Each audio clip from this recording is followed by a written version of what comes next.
There are moments in life when your prayers echo back in silence, when you wonder if heaven forgot your name. You've done all you know to do, believed, prayed, waited, and still nothing seems to move. You look around, and it feels like everyone else's story is unfolding while yours is standing still. There are seasons when God feels distant, when the prayers we whisper seem to vanish into the air, and our hearts grow quiet under the weight of what we can't understand. You look for signs, you listen for answers, but heaven seems still.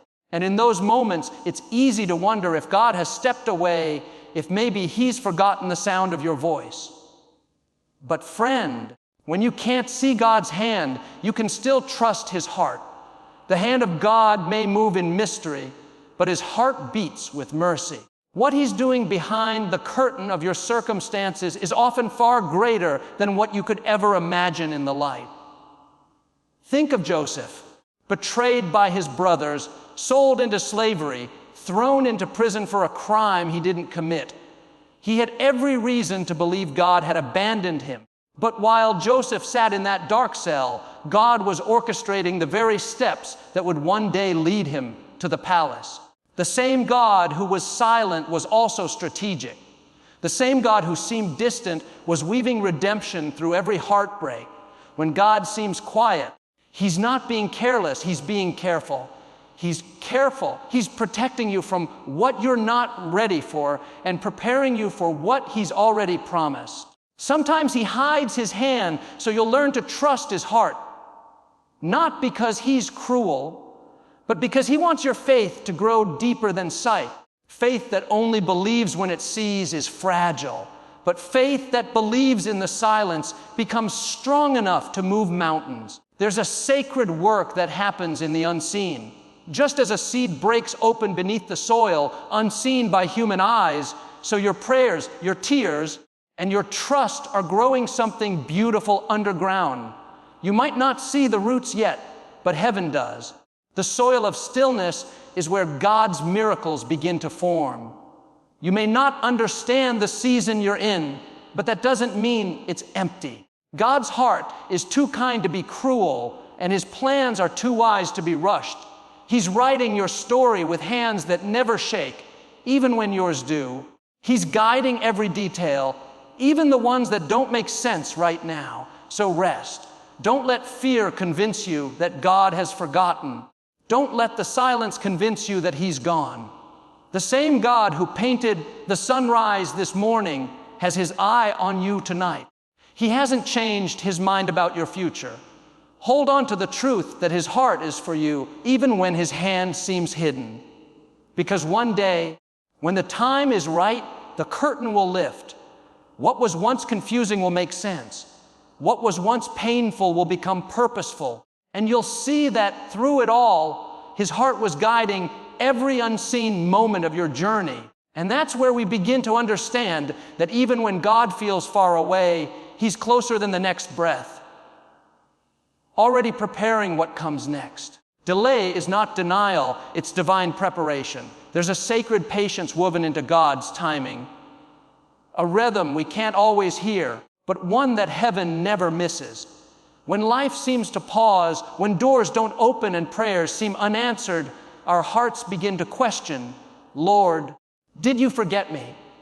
But what we often call delay, God calls development. He's not withholding what you need, He's shaping you to receive it. Think of David. Long before he became king, he was just a shepherd boy alone on the hillsides of Bethlehem. He had a promise spoken over his life. Yet years passed before he ever touched the throne. Day after day, he tended sheep, wrote songs, and fought off lions and bears. It must have felt like nothing was happening, like his destiny had been delayed. But in truth, every lonely field was a classroom. Every waiting season was a rehearsal for the palace. God wasn't ignoring David. He was preparing him. Sometimes God delays what you desire because He's deepening what you depend on. If He gave you everything too soon, your faith might stay shallow. But in the waiting, your roots grow stronger. You learn to trust when you can't trace. You learn to stand when nothing moves. The waiting seasons are not wasted seasons. They're the hidden chapters where faith matures. We live in a world that rushes everything. We want quick results, instant answers, overnight breakthroughs. But God works through process, not pressure. He's more interested in who you're becoming than in how fast you get there. He loves you too much to let blessings arrive before your heart is ready to hold them. Sometimes the very delay you're resenting is the protection you'll one day thank Him for. There's a story about a potter who spends hours shaping a vessel, smoothing every curve and refining every edge. But when the pot looks complete, he doesn't use it right away. He places it into the fire, not to destroy it, but to strengthen it. Without the fire, the vessel could never hold what it was meant to carry. And friend, that's what God does with us. He places us in seasons of heat, not to harm us, but to harden our faith, to make us strong enough to hold His promises. You might be praying, waiting, hoping, wondering when your breakthrough will come. But trust this, God's delays are not detours. They're divine appointments wrapped in mystery. What He's arranging in the background is bigger than what you can see. Every "not yet" from God carries a "just wait" hidden inside it. So take heart. What looks like stillness is sacred activity. Heaven is at work in places your eyes cannot reach. The pieces are moving, the timing is aligning, and one day what was delayed will appear right on schedule. Not a moment too soon and never a moment too late. And in that still, quiet waiting, God is teaching you to listen, to trust, and to believe, preparing your spirit for what comes next. Faith is not the absence of doubt. It's choosing to believe when everything inside you trembles. There are times when your heart wants to trust, but your mind keeps asking questions. You pray, yet you still feel uncertain. You believe, yet fear whispers, what if it doesn't happen? That's the tension of faith, the sacred space between what you know about God and what you see around you. And it's in that space that real faith is born. Faith was never meant to be easy. It was meant to be alive, tested, stretched, refined. Even the heroes of Scripture faced their own trembling moments. Think of Abraham. God told him to leave everything familiar and go to a land he'd never seen. He didn't get a map, a timeline, or an explanation. All he had was a promise. I imagine there were nights when he looked at the stars, wondering if he'd misunderstood God. But still, he moved forward. That's what faith looks like.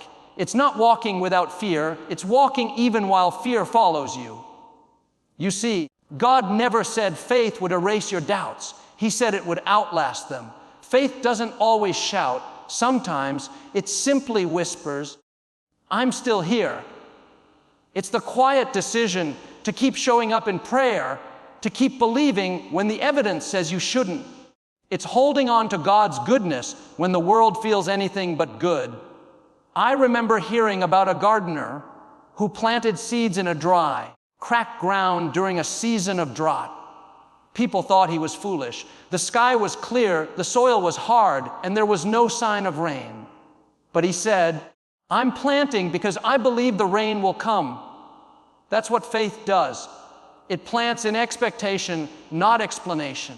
It trusts that the God who gave the promise will also send the provision.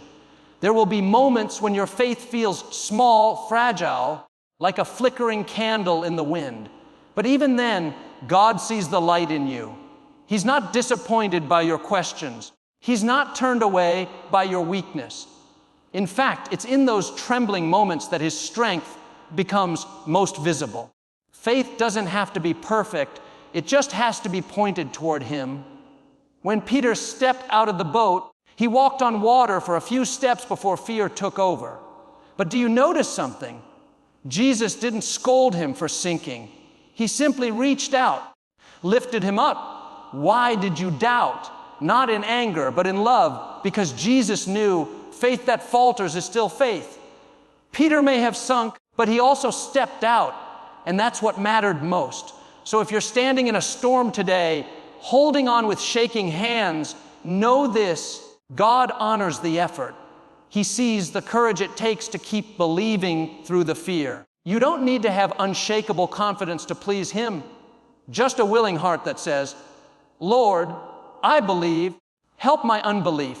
And in that surrender, in that fragile yet faithful whisper, you'll find that God meets you right where you are, ready to strengthen what remains and lead you gently into the next season of trust. God never wastes your waiting. Those words are easy to hear, but harder to believe when you're standing in the middle of a quiet season. When prayers seem unanswered, doors stay closed, and life feels like it's standing still. Waiting can feel like wandering. It can feel like God pressed pause on your purpose. But what if this waiting isn't wasted at all? What if it's the very soil where God is growing the strength, character, and faith you'll need for what's coming next? In Scripture, waiting is not a punishment. It's preparation. Think about Moses. He spent 40 years in the desert before he ever led the Israelites out of Egypt. 40 years of silence, of tending sheep, of watching sand slip through his fingers. Yet, that's where God shaped him. The same Moses who once ran from his calling became the one who stood before Pharaoh and said, "Let my people go." Those years in the wilderness weren't lost. They were necessary. God often works the deepest in the quietest places. While you're waiting, He's working. While you're questioning, He's arranging. You may not see progress on the outside, but He's cultivating maturity on the inside. Waiting seasons are often faith's hidden classrooms where God teaches us patience, humility, and trust. Virtues we can't learn in moments of instant blessing. It's like the process of refining gold. The goldsmith places the metal into fire, not to destroy it, but to draw out its impurities. He keeps it in the heat until he can see his reflection in it. And that's what God does with us. He allows the waiting not to punish us, but to purify us, to form a heart that reflects His character. Sometimes the greatest miracle isn't what you're waiting for. It's who you're becoming while you wait. You may feel like nothing is happening, but inside you, faith is stretching, endurance is building, and dependence on God is deepening. When the blessing finally comes, you'll carry it with wisdom, not wariness. I think about a farmer who plants seeds in springtime. Once the soil is covered, he doesn't stand there watching every second, demanding results. He trusts the process. He knows growth takes time. Rain must fall, roots must spread, and the unseen work must happen before the harvest ever appears. In the same way, God has planted something inside of you. Just because you can't see it sprouting doesn't mean it's not growing. So if it feels like you're standing still, don't lose heart. God's delays are never wasted, they're divine. Every moment of waiting is shaping you into the person who will be ready when the promise arrives. You might be waiting on healing, restoration, or direction, but God's timing is never off. He's weaving something eternal into your ordinary days. Something you'll look back on and say, "Now I see what you were doing, Lord." And it's in that quiet faith, in that stillness between the asking and the answering, that we begin to sense the gentle truth. God's silence is not absence. It's preparation for the next unfolding grace. What feels like an ending may just be heaven's gentle beginning. Life has a way of bringing us to moments that seem final. Relationships end, doors close, dreams fall apart, and we find ourselves staring at what looks like the last page of our story. It's in those moments that we whisper through tears, "God, what now?" The pain feels permanent, the silence heavy. But what we often call an ending, God calls the beginning of something new. He is the God who resurrects what looks finished and breathes purpose into what feels lost. In Scripture, we see this pattern again and again. When Jesus hung on the cross, the world thought the story was over. Darkness covered the land, His followers wept, and hope seemed buried in the tomb. But heaven wasn't silent, it was setting the stage for resurrection. What looked like defeat was actually divine strategy. On the third day, The stone rolled away, and what seemed to end in tragedy became the greatest victory the world had ever known. Friend, when something ends in your life, it doesn't mean God's hand has lifted. It might just mean He's shifting the scene. God will sometimes close a door because the room you're standing in has served its purpose. You've grown as much as you can there, and to stay would mean settling for less than what He has in store. Endings hurt, yes, but they also create space for new beginnings to bloom. I think of a story I once heard about a caterpillar. From the outside, when it enters the cocoon, it looks like the end. It stops moving, stops growing, it's hidden, isolated. But in that dark, quiet place, transformation is taking place. What looks like death is actually the beginning of new life. And when the time is right, that same caterpillar emerges as a butterfly, able to soar in ways it never could before. Sometimes God wraps us in seasons that feel like endings, not to destroy us, but to transform us. Maybe a door closed in your career and you're wondering why. Maybe a friendship faded or a prayer went unanswered. But what if the closed door is not rejection? It's redirection. What if the heartbreak is not punishment? It's positioning. God never subtracts without the intention to multiply later. He knows what needs to end to make room for what's next. When something ends, don't be afraid to grieve it. God doesn't expect you to smile through every loss. He meets you in the tears, in the confusion, in the waiting. But even as you mourn, what was, hold on to hope for what will be. Because the God who began your story is not finished writing. You may not see it yet, but every ending carries the whisper of a new beginning.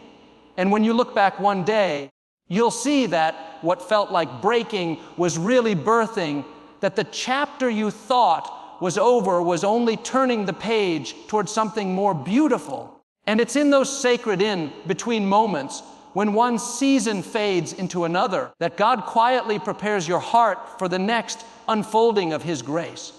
When life feels out of control, remember, God's grace is quietly writing your comeback story.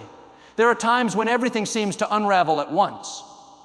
The plans you made fall apart. The people you counted on walk away, and suddenly the ground beneath you doesn't feel steady anymore. You whisper prayers into the night, but they seem to drift unanswered. It's in those fragile, uncertain moments that God's grace steps in, not loudly, not dramatically, but quietly, gently, working behind the scenes to restore what you thought was lost. Grace doesn't always show up in grand gestures. Sometimes it comes as strength you didn't know you had to get through the day. Sometimes it's a peace that whispers, "You'll be okay," when your heart is breaking. Grace is God's invisible hand holding you when you can't hold yourself. It's the reminder that even when life spins out of control, heaven never does. There's a story in Scripture about Peter, one of Jesus' closest friends. He had promised to stay by Jesus' side no matter what, but when the pressure came, he denied even knowing Him. Imagine the shame Peter must have felt. He thought his failure disqualified him forever. But after the resurrection, Jesus didn't come to rebuke Peter. He came to restore him. On that shoreline, Jesus didn't say, "Peter, I told you so." He said, "Feed my sheep." In other words, you still have a purpose. That's what grace does. It meets us in our failure and reminds us that our story isn't over. You may have made mistakes. You may have seasons you wish you could rewrite, but grace specializes in rewrites. What you see as the end of your story, God sees as the middle. The very pages stained with regret are the ones He uses to display redemption. When your strength runs out, His begins. When you think you've fallen too far, grace reaches further still. Sometimes the greatest testimony doesn't come from those who never stumbled, but from those who did and got back up because grace wouldn't let them stay down. God doesn't just want to bring you back to where you were. He wants to take you further, deeper, closer to Him. Your setback is not the final sentence. It's the comma between chapters. You might be standing in the middle of a storm right now, wondering if you'll ever find your way out. But if you listen closely, you'll hear a quiet truth rising above the noise. God's grace is still at work. It's rewriting the pain, redeeming the mistakes, restoring the broken pieces of your story. The situation may not make sense now, but one day you'll look back and see that every tear, every detour, every delay was laced with purpose. And in that stillness, where grace meets surrender, you begin to realize God hasn't given up on you. He's simply preparing the next scene of your story, one where His mercy turns your mess into a message, and His quiet restoration leads you gently into the next lesson of faith. There comes a moment after all the waiting, the tears, the questions, when your heart begins to understand what your eyes could not see all along, that God was there in every moment. He was in the silence, in the delay, in the doubt, in the breaking, and even in the rebuilding. What felt like loss was actually love shaping you. What looked like a setback was the Father setting the stage for your comeback. Every prayer you thought went unheard was collected in heaven. Every night you cried was seen by a God who never turned His face away. You see, He doesn't just watch over your story, He authors it. And every chapter, even the painful ones, carries His fingerprints of grace. Maybe you're still waiting for something to change. Maybe you're still holding on to faith that feels fragile. But remember this, God is not finished. The story He's writing is still unfolding. And what He's preparing will be worth every tear, every wait, every whispered prayer. When you can't see the plan, trust His purpose. When you can't hear His voice, rest in His heart. God is working behind the scenes in ways too intricate for you to imagine. He's not forgotten you. He's forming you. He's aligning people, opening doors, and preparing blessings that will meet you right on time. So keep walking even if your steps are slow. Keep believing even when your faith feels small. Keep trusting even when nothing makes sense. Because the same God who parted seas, who raised the dead, who turned mourning into dancing, is the same God writing your story right now. And one day, when you look back, you'll realize that every valley was leading you toward something beautiful. You'll see that He never stopped working, never stopped loving, never stopped being God. So let your heart rest tonight. The author of your story hasn't missed a single line. And though you may not see it yet, the ending He's writing is far more beautiful than the one you had in mind.